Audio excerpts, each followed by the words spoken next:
Hello everyone and welcome to Crust. This is Trisha and today we're going to talk about a homeless boy who created the world famous brand that is Louis Vuitton. Now, as all of us know that Louis Vuitton is one of the world's most luxurious brands and a lot of rich people prefer to buy its products. However, many people are not aware that this brand dates back to the 19th century and has a very inspiring story to it. Already 167 years old, इस brand की modern fashion industry पर बहुत बड़ी influence है. There are over 450 shops of Louis Vuitton in over 50 countries all over the world. And today, the sales of this brand exceed $50 billion every year. Now let's talk about the founder of Louis Vuitton. The founder of this luxury brand was a homeless boy from France named Louis, and he belonged to a small town in France named Jura. Without any money, this homeless boy had to work with a lot of artisans and craftsmen to earn his daily bread. However, during this entire process, he learned a lot of valuable skills which eventually led him to create this billion-dollar empire which stands today. In 1837, this homeless boy came to Paris at the age of 16. In this new city, this teenager came across a showroom that used to manufacture trunks.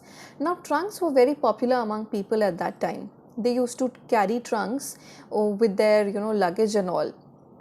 So he went inside the store and told the manager that the workers were not working efficiently, and he asked the manager to give him a job. This is the point where his entire life changed. He got a job there and worked as a store manager for 17 years. In 1854, this was the time when Louis had started becoming very popular among rich people. And this was also the time when he got married to a 17-year-old girl. He started setting up his own shop in Paris, and with only $10,000 in his pocket, he started taking individual orders. Gradually, the idea of creating something of his own hit his mind. Louis observed that at that time, trunks were very popular among people. They could be easily stacked. And so, in 1858, he presented to the world his revolutionary rectangular canvas trunks. At this time, traditional boxes were made with leather and were rectangular in shape. Their lids were dome-shaped, and so the water would flow down instead of soaking the leather. This process made the leather trunks impossible to stack and time-consuming to load as well. To tackle this problem, Louis experimented with a lot of different products and materials and finally, set his mind on using canvas. As compared to leather, canvas was very light, it was durable, and it was water resistant. This even made it very easy for the boxes to stack up, and it would also be very less time-consuming. The boxes looked very clean and modern and immediately became a hit among people in Paris. Soon, Louis set off to create his most popular item, that is the handbags. Now, at that time, handbags weren't as popular as they are now. However, despite all of these challenges, Louis started off with creating handbags for women. Not being able to keep up with the high demand, Louis sought help from his son George, who also came up with incredible ideas that changed the fashion industry. Just as all LV products were becoming a hit among the people, its production came to a halt. The Franco-Prussian War erupted and destroyed business, making Louis homeless for the second time. His family was forced to leave their house and workshop and move to a cramped shelter where they lived with thousands of refugees. Food became such a luxury that Louis nearly starved to death here. When the war ended, Louis came back home only to see that all his raw material and workshops had been destroyed. However, with the little that was left, Louis started off creation for the second time right from scratch. He bought a shop in Paris all over again in an upscale district. Within a few months of opening the shop, his business began to thrive and he was getting orders from all over the world. During this time, Louis realized that he could try new ideas. Also, with technology advancing, Louis now began developing boxes with custom designs and striped patterns. This new design became a hit among people instantly. Following this, Louis received so many orders that he opened a shop in London. Many royals like the King of Spain also started buying Louis Vuitton's products. अब business अच्छा चल ही रहा था, सब कुछ अच्छा हो रहा था. लुई ने एक कैटलॉग भी डिज़ाइन कर ली थी अपने कस्टमर्स के लिए, जिसमें उसने बहुत अच्छे अच्छे प्रोडक्ट सारे प्राइसेस के साथ बनाए थे. लेकिन जैसे ही सब कुछ अच्छा जा रहा था, tragedy hit him and at the age of 72, Louis passed away. It now became his son's responsibility to take over his father's business. He wasted no time and traveled to the US to visit the World Fair. Here, he realized that he needed an international sales network, and fortunately, at this fair, he met John Wanamaker, who helped him do that. John was the inventor of the departmental stores and the price tag. After meeting George, he started selling LV at his New York department store.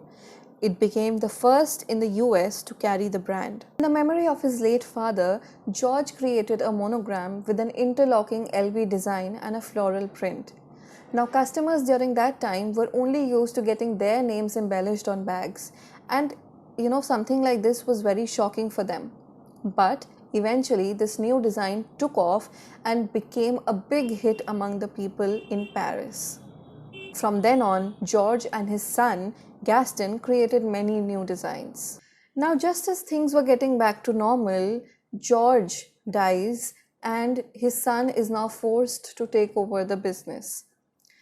लेकिन इसी time पे Second World War also erupted and all the showrooms had to be shut down. During this time, Gaston became so eager to start business all over again that he collaborated with the ruling party of Germany. And since he collaborated with the ruling party in Germany, Louis Vuitton was the only showroom that was allowed to remain open during this war.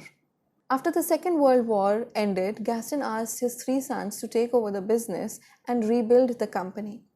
And with the help of their father's experience, the sons created many new designs. But after Gaston passed away in 1970, business again came to a halt.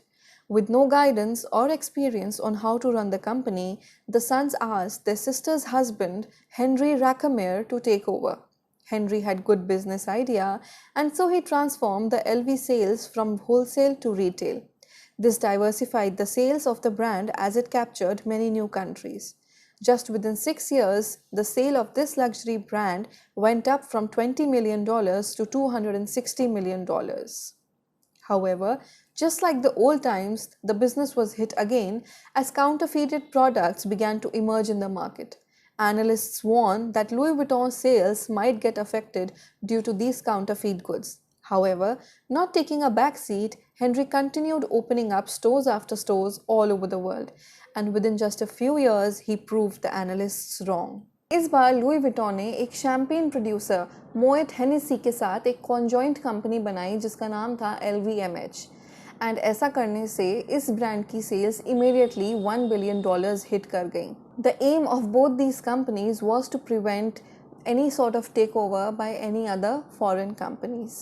However, despite all these efforts, Henry now got caught in a legal management battle with Moet Hennessy's president, Allen.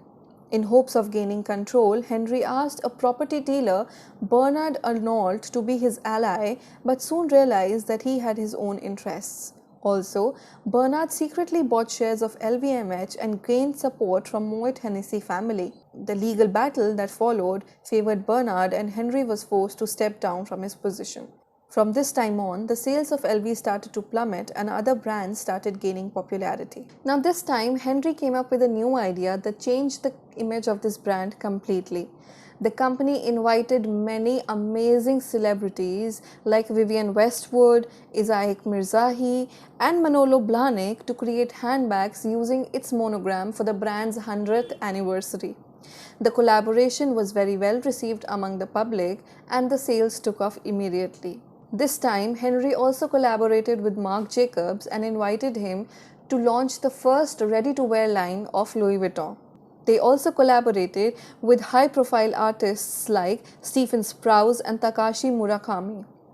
Since then, LV has expanded into selling watches, jewelry, handbags, and sunglasses, and till date the brand continues to grow and makes all its goods in-house. So this was the story that perfectly describes how one can go from rags to riches. And this was the story of the incredible Louis Vuitton. I hope all of you enjoyed this video, and if you did, please do not forget to hit the bell icon and subscribe to our channel. Thank you.